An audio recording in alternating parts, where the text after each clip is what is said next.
Hey art buffs, I'm ready for our next assignment. I hope you are too. I'm standing outside on a gorgeous day. The sun is out in its glory, and I think we need to get sketching again. So here's what our assignment is for this week. Are you ready? It's what's behind me, except yours is going to look a lot different. We're going to sketch our houses this week. So let's take a look.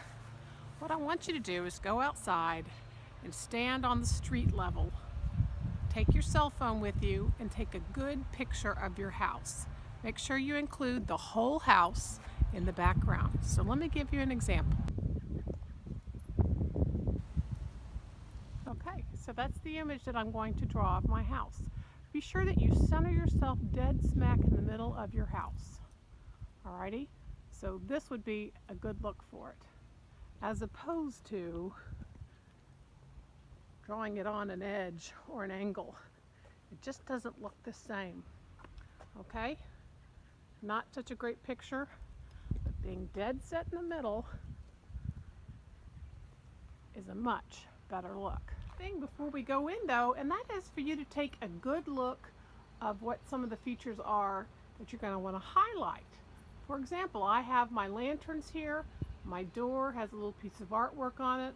I've got some planters on my stoop, and I'm going to draw in some of the landscaping, so be sure you get a good look at that. You can take several extra pictures of things like that. You never know what the weather's going to be like when you get sketching, and you may not be able to go outside and do it. So the easiest thing to do is take several pictures and then head on in. I wanted to show you quickly some of the ornaments I made for years and years.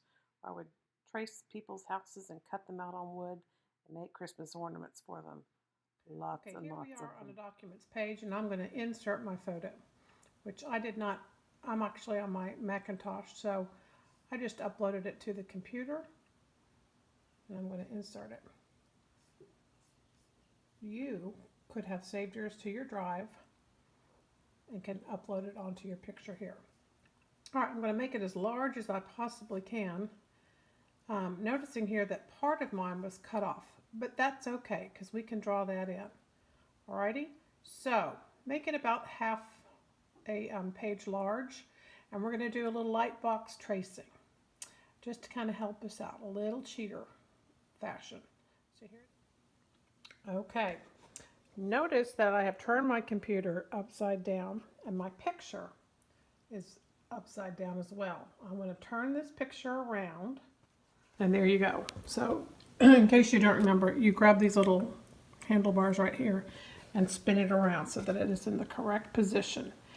You want to make sure that the picture is no larger than either the width or the height of a piece of 8.5 by 11 either cardstock, here, piece of paper like regular computer paper, or this is cardstock. If you have cardstock, I would prefer that you do it on that because it just is a heavier piece of paper and it looks prettier. All right, so let's see what we can see the most. I actually am right by a window, and if I wanted to see this even more so, I would go to a darker room. But for the sake of time, this is what it looks like with just a regular computer paper, and you can really see through there. So it's up to you to decide what you can find, and especially in your room, you could just turn off the lights and start tracing. So you don't even have to have a ruler. You can take a piece of paper like this and fold it in half, create a nice edge on it with a nice point. I'm doing this one-handed, I'm sorry. Alrighty, and you can use that. We're going to outline now. Be sure you tape the paper down and outline everything with your pencil, keeping everything light, parallel and perpendicular. Edit out what you don't want to keep, add what you do, make quick outlines of everything. All right, we're going to speed things up here in just a second. You'll see that I've outlined just about everything I can with my pencil, so I can get ready fast forward time to trace. Now I'm just going to use my paper ruler and start putting all the details on. And I'm using the actual picture on my laptop to get those details. I'm outlining the windows, I'm outlining the shutters. I'm trying to make it look as realistic as it can. And yes, I'm hand drawing out all those little bricks. you live in a brick house, you can do that. You have to offset them like bricks are, so kind of zoom in on that to see how I do that. You might live in a clapboard house, which means it's got wood on the sides, and you'll draw up each and every one of those wooden slats. You may live in an apartment building or another type of building. You can choose to do the apartment building if you like, or you might have another house that you'd like to do. Maybe you want to gift this to somebody else, or draw your favorite house that you can find online on Google Maps like I did. It doesn't have to be your own house, but if you live in a house that you want to gift that as a gift to your mom or your dad or whatever, then I say go ahead and do it. It does take a while. This took me about half an hour to outline all of this with my black Sharpie. I sure hope you still have your skinny black Sharpies at home because you're definitely going to need it.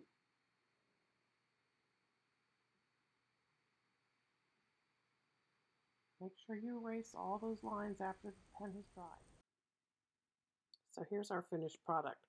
I always make copies by scanning it on my home printer, and I made 2 copies on regular computer paper and 2 on cardstock. Now, how are we going to paint all these or color them in? I've got colored pencils, I've got markers, I've got magic markers, and I have watercolors. Let's see. My first choice here is colored pencils. My pencils don't really come in the colors of my house, so I'm going to put an undercoat of white on everything, and that will lighten up my lines. Here's the finished part. Not bad. All right, the next one here is going to be in regular Crayola markers. And again, it's not the same color scheme that I have, so I chose to do completely different colors. And that's a lot of fun. The next one, I'm using my art markers, and I'm going to let you watch the process here because it really does have the colors of my house. Notice here this very, very light cream color. I go and color in everything there, and I can come back with a darker one to put my shutters and things. I put 3 different colors on each of my plants. You'll notice that the brightest is in the upper left where the sun would be hitting the house. The darker colors are in the bottom left-hand corners. Make sure that you do that on your own landscaping. And as you'll also see, I keep a piece of paper there just to kind of put the color of the marker or the paint or whatever so I can see it before I put it on. Don't forget your landscaping. Right there I'm putting down the dirt and mulch. And there it is, the final product. Let's look at all 4 of them together. Here's just our black and white. And that looks nice by itself. This is the one I did with the colored pencils. This is the one I did with regular markers and changed my color scheme completely. And the last one is the one that I used my art markers. And that looks most like my house. There you go. I can't wait to see what you turn in.